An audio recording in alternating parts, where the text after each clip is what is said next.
Review the process you use for deciding the correct answers. We talked about that. Why did you get them right? Why did you get them right as opposed to getting them wrong? And what are the things that you did? Very important to understand that. Number 12, view the examination as a means of improving yourself. Number 1, your thinking processes. B, improving your knowledge.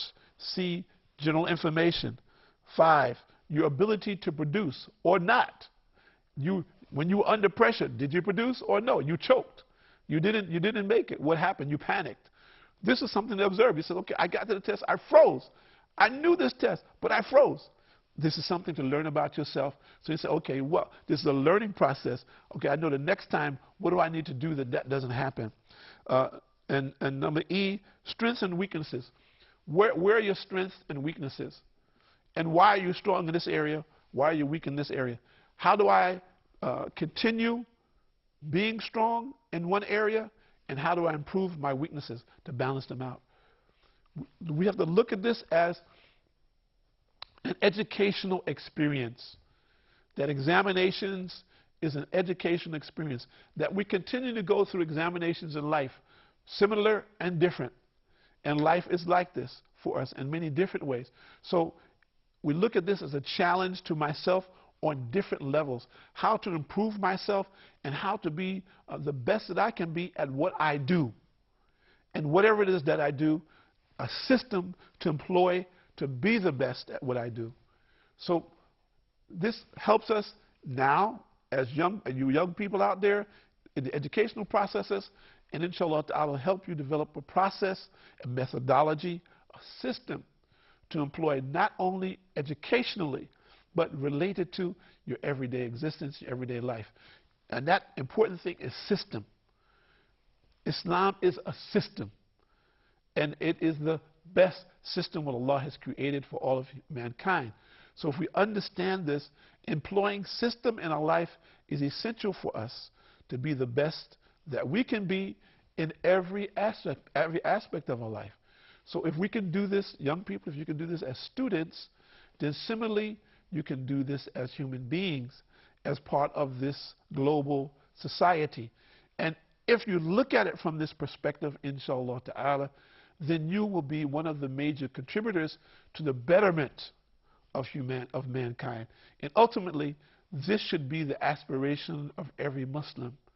First of all, to be the best Muslim that he can be, to be the best person that he can be, to be a contributor to the growth and development of this global society, to contribute in a manner to help this society move forward, to understand and obey the commandments of Allah subhanahu wa ta'ala, and to be able to interact with each other, to develop a commonality which is necessary for us to continue on in this world as we know it in a peaceful manner and a fruitful manner, in ways and means that will help mankind collectively be able to use whatever resources and facilities that are available to us for the benefit of all of mankind.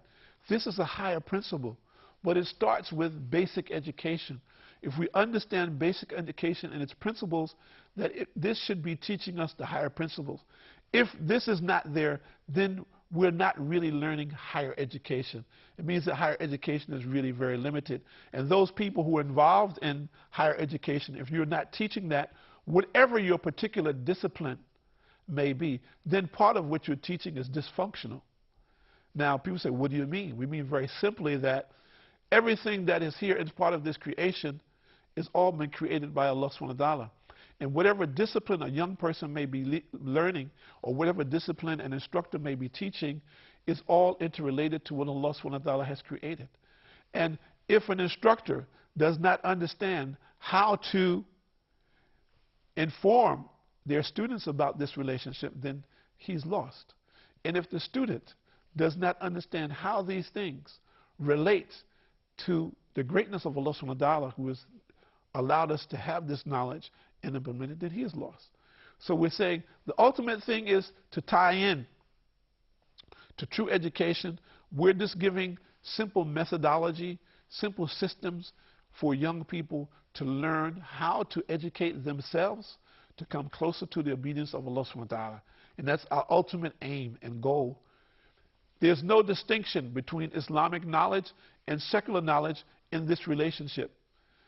Equally important is that we do these things to please Allah subhanahu wa ta'ala, and that we use them for the pleasure of Allah subhanahu wa ta'ala, for the benefit of mankind, in the fashion, in what way?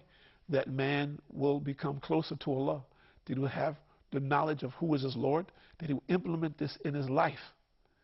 And ultimately, that by Allah's mercy, he will get Jannah as opposed to Jahannam, meaning paradise as opposed to hellfire.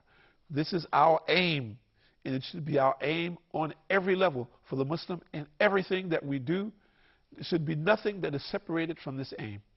Proof of the matter is that the Prophet of Allah, Muhammad sallallahu alaihi wasallam, was sent to all mankind until the Day of Judgment for this purpose, and for this purpose only, that all of mankind may have the opportunity to be aware and conscious of the system and methodology in which he could truly be successful in this life and ultimately successful in the hereafter. And that, of course, is to obey the commandments of Allah subhanahu wa ta'ala in the way that Muhammad sallallahu alaihi wasallam showed and was an example for all of mankind. Regardless of who you are or where you may be, it's all relative. If we understand this, then our educational institutions, systems, methodologies are all interrelated and not different. And it all goes back to the one who created it.